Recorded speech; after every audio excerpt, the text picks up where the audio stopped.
So, for example, after she gave an impassioned 20-minute speech prior to the FCC's vote to kill net neutrality, this is how Ajit Pai responded. Thank you. Thank you, Commissioner Clyburn. I'm going to mark you down as a no. So that's it.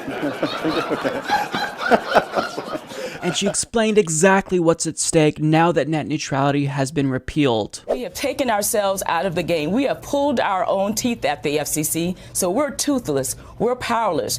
If they disclose, then they can block. They can slow down. They can prefer traffic or websites or applications over the other. And when they say they have no incentive to do so, I say past this prologue.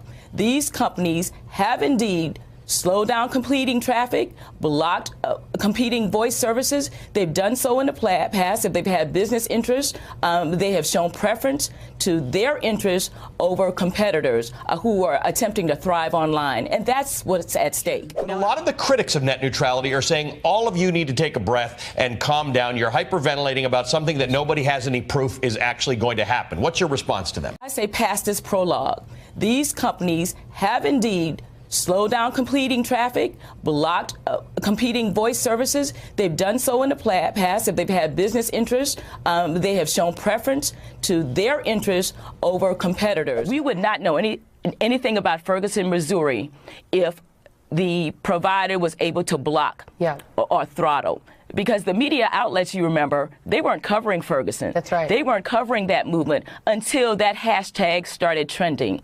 That's the power of the internet. We will be better able to tell our stories, to promote our businesses, to enhance our ability to find out what's going on in the world, but not if an internet service provider has the keys to our success, the keys to the internet, that they will be able to block or slow down or inhibit free speech.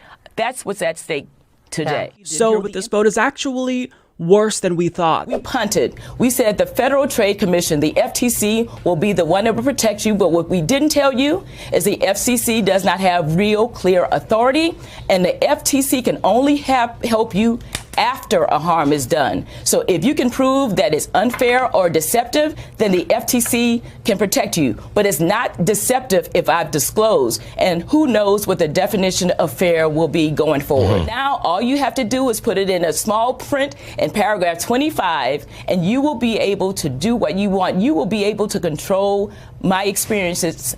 You meaning the internet service provider, and I have to hope for the best. And there's no agency that will stop it. But since the FTC is useless, one would expect states to come to the rescue and implement their own net neutrality protections. But as Minion Clyburn explains in this next clip, well, the FCC's vote stopped states from doing that as well. And not only did we say the states can't play in this space, they can't protect or enhance consumer protections for their own neighbors and citizens, we didn't give them proper notice. So that process in and of itself is flawed. So this whole process leading up to this decision, it's obvious that the fix was in, no matter what millions of Americans said, no matter how much notice we did not give, they were going to repeal the net neutrality rules, due process or not. So not only is the FCC getting out of the game of enforcing net neutrality, but they're making sure that they tie the hands of any other governmental body, like states, from coming to the rescue to enforce net neutrality themselves. That it may be the case that Ajit Pai is currently obstructing justice by his actions. I don't understand why the agency that in the past has worked cooperatively with attorneys general basically ignored the cries from the attorney general saying, you know, we've got stolen identities.